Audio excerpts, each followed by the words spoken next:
गोबर जो कि हमारा धन है वो आज मीथेन जनरेट कर रहा है, गलियों में पड़ा है, गलियों में पड़ा वो सड़ रहा है। जो गोबर है वो नालियों में बहाना पड़ रहा है।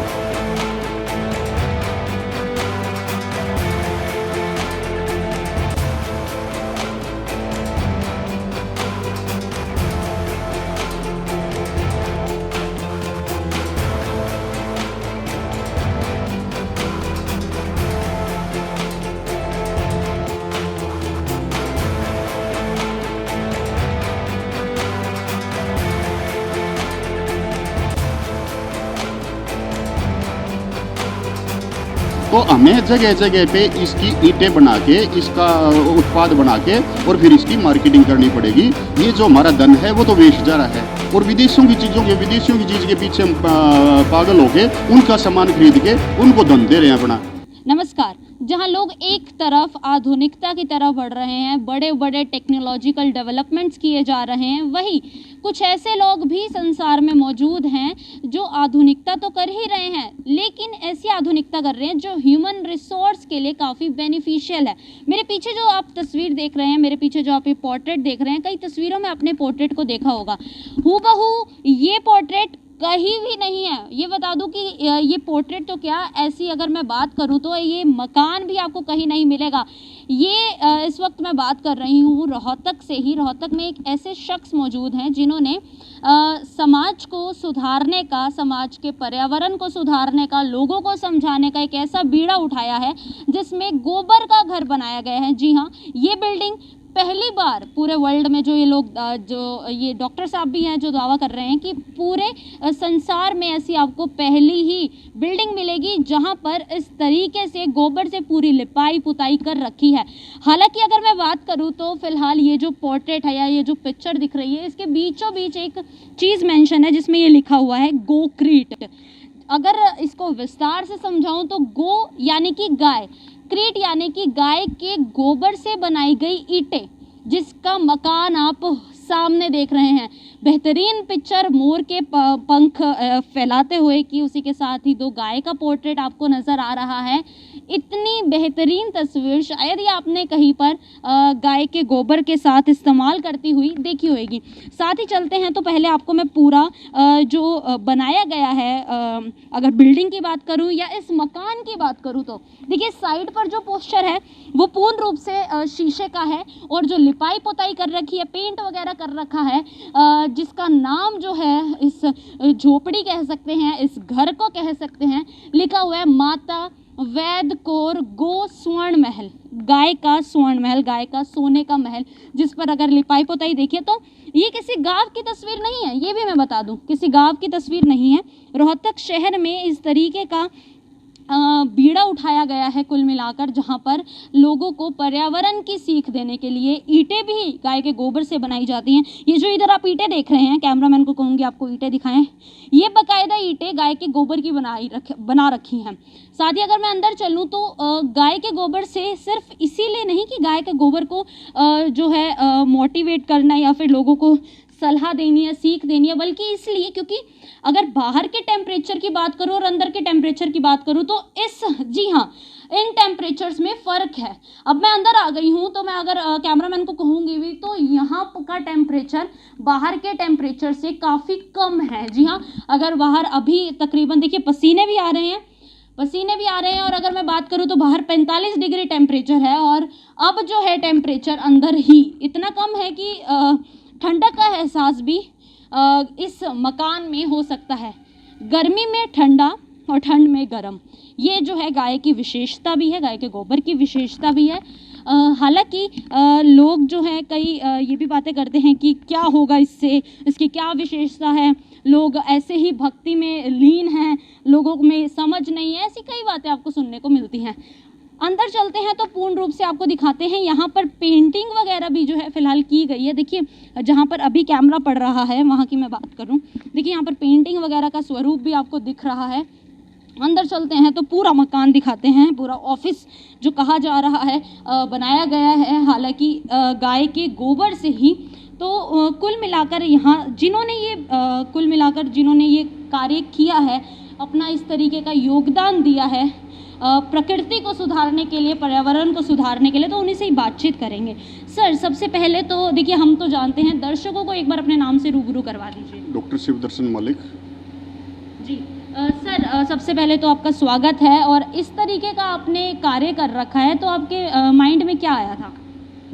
माइंड में तो क्या आया था, जब मैं पीएचडी कर रहा था केमिस्ट्री से, उसके बाद जब मैं आगे मैंने काम शुरू किया तो मुझे यही लगा कि हम जो भी काम कर रहे हैं वो सारा प्रकृति के खिलाफ कर रहे हैं। कोई भी काम जो है, अगर हम सीमेंट बना रहे हैं तो उसके अंदर कितना प्रदूषण होता है, धरती को काट के लोहा गड़ा रहे हैं तो उससे कितना प्रदूषण होता है। और ये जो भी हम जिस हिसाब से काम कर रहे हैं, घर बनाने के लिए पहले घर बनाओ, उसके बाद उसके अंदर एसी लगवाओ, उसके बाद खुद बीमार हो, तो इन चीज़ों को कैसे बदला जाए। और लोग पहले कैसे रहते थे, मेरे माँ बाप कैसे रहते थे, मेरे गांव में मेरे दादा दादी कैसे रहते थे, तो दोनों का मैंने फ्यूजन करके, दोनों को उस ज्ञान को लेके, और मेरा जो केमिस्ट्री का ज्ञान था उस ज्ञान को मिला के मैंने ये काम करना शुरू किया था। सर, कुल मिलाकर ना लोग आधुनिकता की तरफ बढ़ रहे हैं। एसी वगैरह तो अब जैसे आम ही बात हो गई है सबके घरों में रहना, लेकिन अब अगर बात करें समाज को सुधारने की, तो क्या आपके इस जो प्रोग्राम आपने मतलब इस तरीके का लोगों को समझाने का प्रयास किया, तो कुछ लोग आए हैं आगे? कुछ नहीं, बहुत सारे आए हैं और डेली आ रहे हैं, कुछ बहुत सारे आ रहे हैं। और जो आपने शब्द यूज़ किया आधुनिक, आधुनिक क्या होता है? आधुनिक का मतलब होता है जो आज है। आधुनिक का मतलब ये नहीं है कि मैंने टीवी खरीद लिया तो मैं आधुनिक हो गया, मैंने एसी खरीद लिया तो मैं आधुनिक हो गया। अगर आपने टीवी और एसी खरीदा है तो आप उनके कस्टमर बने हैं, आप आधुनिक नहीं बने हैं। आधुनिक के नाम पे, आधुनिक बनाने के नाम पे हमें पता नहीं क्या क्या चीज़ दी गई, वही आपको खरीदनी चाहिए। आधुनिक के नाम पे मैं कहूँ ये लो नया जहर आया है, ये आपको 0.01 सेकेंड में मार देगा, आप ले लोगे क्या? आधुनिक का मतलब ये नहीं होता। आधुनिक के नाम पे मार्केटिंग की गई, ये देखो ये तो पुराना है, ये नया फैशन आ गया, ये नया फैशन आ गया। ये मार्केटिंग फंडे होते हैं, सामान बेचने के तरीके होते हैं। तो आधुनिक का भी हमें समझना पड़ेगा, आधुनिक क्या है। आधुनिक प्रतिदिन है, आज है 9 जून तो आज आधुनिक है, कल जो है ये पुराना हो जाएगा, कल 10 जून आएगी वो आधुनिक होगा। तो रोज जो है आधुनिक होता है। आधुनिकता को हमें अलग तरीके से समझना पड़ेगा। जी सर, कब से जो है आप ये सब कार्य वगैरह कर रहे हैं? ये तो मैंने पीएचडी के बाद ही लगभग स्टार्ट कर दिया था। पहले मेरा लेड प्रोसेसिंग यूनिट था, तो वहाँ पे मेरे प्रोफेसर गए थे, professor Ishwar Singh MD university से, रोहतक से। तो उन्होंने मेरा काम देख के मेरे को कहा था कि ये जो है लेड पॉइजनस होता है, इस काम को बंद कर दो। तो तब तक मेरी अर्निंग भी ठीक हो चुकी थी। और फिर मेरा जो ध्यान था वो, क्योंकि मैं किसान परिवार से संबंधित हूँ, किसानों के यहाँ पे मैंने जन्म लिया है, तो फिर मेरा यही ध्यान गया कि गांव के लिए और किसान के लिए हम क्या कर सकते हैं। तो उसके बाद जो मेरा ध्यान गया था वो अपने गांव में जो मेरी माँ का, जो हमारा खुद का संसाधन है, जिसको हम धन कहते हैं, गोबर धन, फिर मेरा ध्यान गोवर्धन की तरफ गया था। हमारी माँ जो है वो बड़े बड़े बिटोड़े बनाती थी, थेती थी, सारा परिवार इकट्ठा होगा, मेरी माँ मेरी मौसी इधर उधर इकट्ठा हो गए, गोसे बना लेते थे, गोसों के बना के पूरा वो हमारा फ्यूल था, हमारा जो है धन था। उसी से हमारे चूल्हे चलते थे, आरे चलते थे, जो भी पानी गर्म होता था वो उसी में होता था। हमें बाहर से कुछ भी लेने की ज़रूरत नहीं थी। उस टाइम पे फ्यूल के मामले में हम आत्मनिर्भर थे। अब जैसे एलपीजी आई है, एलपीजी हमारा फ्यूल नहीं है, एलपीजी विदेश से आती है और उसको हम घर पे लेके आते हैं। और एलपीजी में जो खाना बनता है वो आपके स्वास्थ्य के लिए अच्छा नहीं होता। कभी से एक कहावत आई हुई है कि सहज पके सो मीठा हुए। तो आरे के अंदर जो है, हम हरियाणा के अंदर जो खाना बनाते थे उसको रंधीण बोलते थे, के रांध रखा है। वो जो रंधीण है वो सबसे अच्छा भोजन होता है और हमें रंधीण ही खाना चाहिए। तो उसको आगे देख के गोबर से क्या किया जा सकता है, हम तालाब में से मिट्टी निकालते थे, मिट्टी निकाल के छतों पे रख लेते थे, अपने ठाणों में रख लेते थे, उसी के हम रैमिंग करके उसको थपथपा के उसका जो हम फर्श बना लेते थे, उससे तालाबों की सफाई होती थी। अब ना तालाब साफ है, ना कोई गोबर की तरफ ध्यान दे रहा।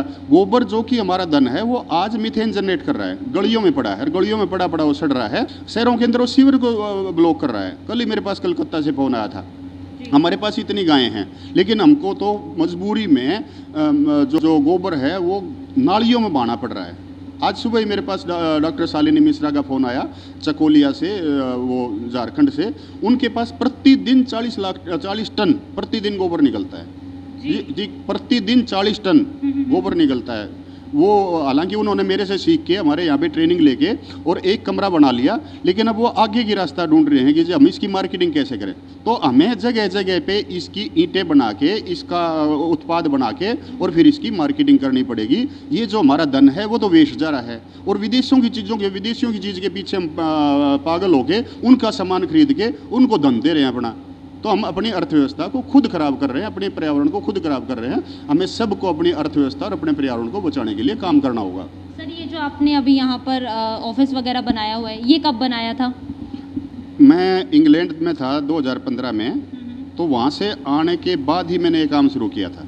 अच्छा। सबसे पहले तो मैंने जो है गांव से मैं आरे लेके आया था, और वो आरे के ऊपर मैंने खाना बना के उसका सर्व करने की सोची थी कि आरे का खाना ना सबसे अच्छा खाना होता है, लेकिन वो किसी कारण से मैं नहीं कर पाया। तो उसके बाद फिर मैंने वैदिक प्लास्टर बनाया था, ताकि आपके जो पक्के मकान हैं उनके अंदर भी आप आराम से इस रेस को।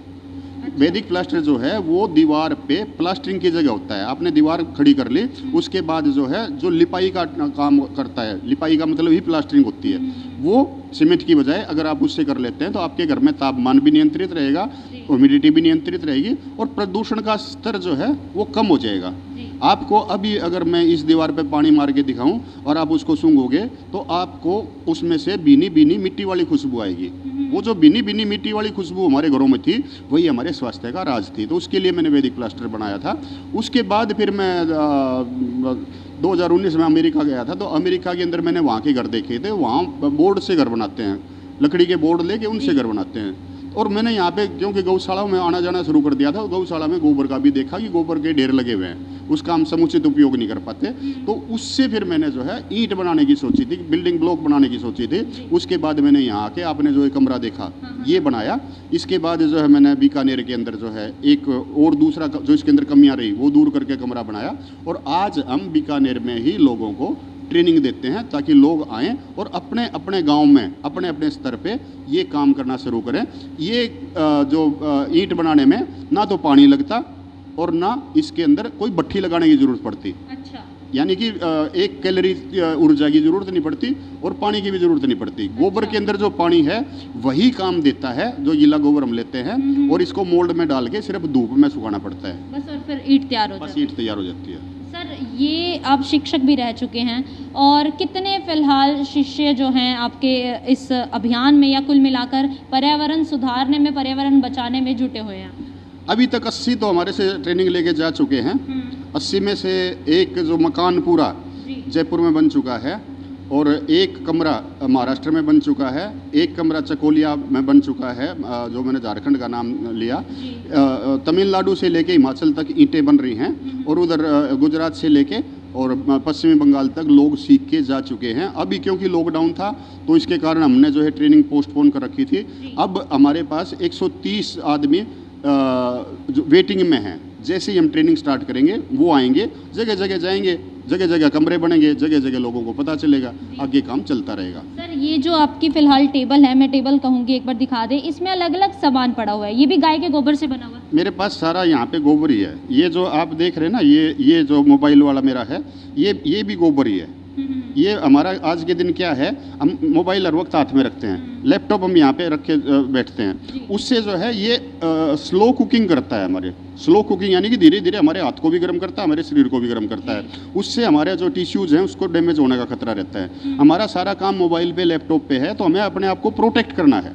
तो प्रोटेक्ट करने के लिए ये मेरा मोबाइल का कवर है। उसके बाद जो है आज ज़माना मार्केटिंग का है।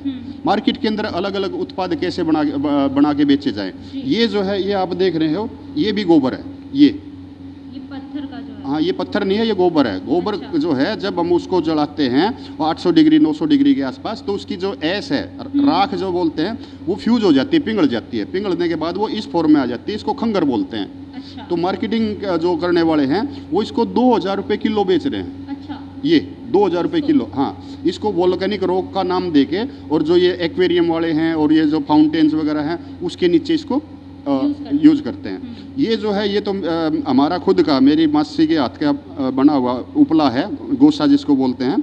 आगे जो वो आप देख रहे हो, मेरा जो कार्ड का स्टैंड है, ये विजिटिंग कार्ड है, जी। ये भी गोबर का है। वो ईंट और गमले जो है वो भी गोबर के हैं। और लकड़ी जो है, लकड़ी की शेप में भी हम इसको लोगों को बताते हैं कि जी। आप आधुनिक की बात कर रहे थे, हाँ जी, आप गोश्ते को उस हिसाब से ना बनाओ, आप गोश्ते को इस हिसाब से बना लो, आप आधुनिक हो जाओगे। अच्छा, गोश्ता जो है मैंने दूसरे तरीके से बना रहा चेंज कर दो हाँ, यानी। उसका शेप मैंने चेंज कर दिया। अच्छा। अब मेरे पास ये है, ये इस टाइप से मैंने कर लिया। अब ये इजी है, चूल्हे के अंदर मैं आराम से इसको डाल सकता हूँ। तो ये जो है इस टाइप से इसको हम अलग अलग उसमें लोगों को सिखा रहे हैं, बता रहे हैं। कुल मिलाकर एक अचीवमेंट की वॉल्स भी सर यहाँ देखी जा सकती है। कुछ ब्रीफ में, संक्षिप्त में बताइए इसके बारे में। किसके बारे में? जो अचीवमेंट की आपने ये वॉल। तो हम काम करेंगे तो अचीवमेंट तो उतनी रहती हैं, वो कोई ज़्यादा बड़ी बात नहीं होती। सबसे पहले तो मुझे वर्ल्ड बैंक का जब प्राइज़ मिला था, अवार्ड मिला था, तो राष्ट्रपति कलाम ने स्पेशल हमारे रोहतक में मेरे घर पे फ़ोन करके मेरे को इनवाइट किया था राष्ट्रपति भवन में। जी। और वहाँ पे आधा घंटा हमने 1 to 1 जैसे आप और मैं बात कर रहे हैं वैसे ही बात की थी। जी। उसके बाद फिर यहाँ पे गिरिराज सिंह जी जो आज के दिन पशुपालन मंत्री, केंद्रीय मंत्री, जी, वो भी यहाँ पे जहाँ पे हम बैठे हैं यहाँ पे आके डिस्कस करके गए थे। जी। राज्यसभा के मेंबर वगैरह भी, MP वगैरह भी यहाँ पे आए थे। दीपेंद्र जो हुड्डा हमारे सांसद रहे हैं पुराने, वो भी मेरे घर पे। तो सरकार की तरफ से कितना एक समर्थन मिल रहा है? सरकार की तरफ से अगर हम समर्थन लेने बैठ गए तो हम कुछ भी नहीं कर पाएंगे। ये हमारा काम है। जी। सरकार अपना काम कर रही है। सरकार का काम नीतियां बनाना होता है। जब हमारे ज़्यादा तो लोग होंगे तो नीतियां भी अपने आप बन जाएंगी। जी। पहले हम नींव तो रखें। जब हम नींव रख देंगे तो जब ऊपर का पत्थर है वो सरकार करेगी। सरकार की तरफ से सहायता भी मिली है, ऐसा नहीं मैं कह सकता। वैदिक प्लास्टर जब मैंने बनाया तो मेरे को हरियाणा कृषि रत्न का सम्मान मिला।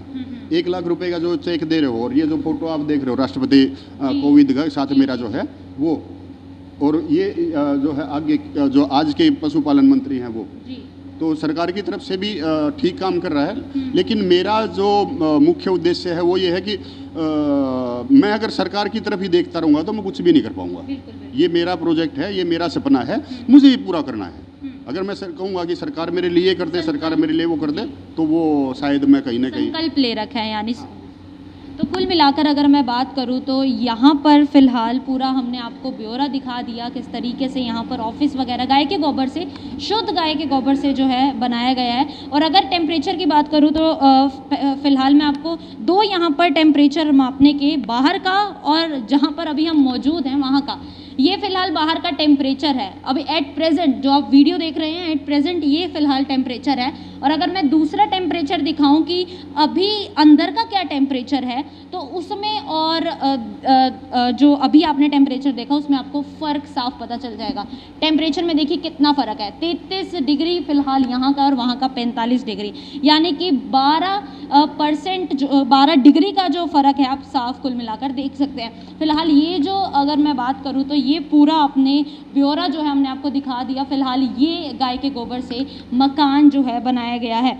ज़्यादा से ज़्यादा शेयर कीजिए, लोगों तक ज़्यादा से ज़्यादा इस बात की जागरूकता फैलाइए कि गाय का गोबर किससे लिए विशेष माना जाता है। मैं रिंकी बत्रा, कैमरामैन मोनू भट्टी के साथ रोहतक गरिमा टाइम से, नमस्कार।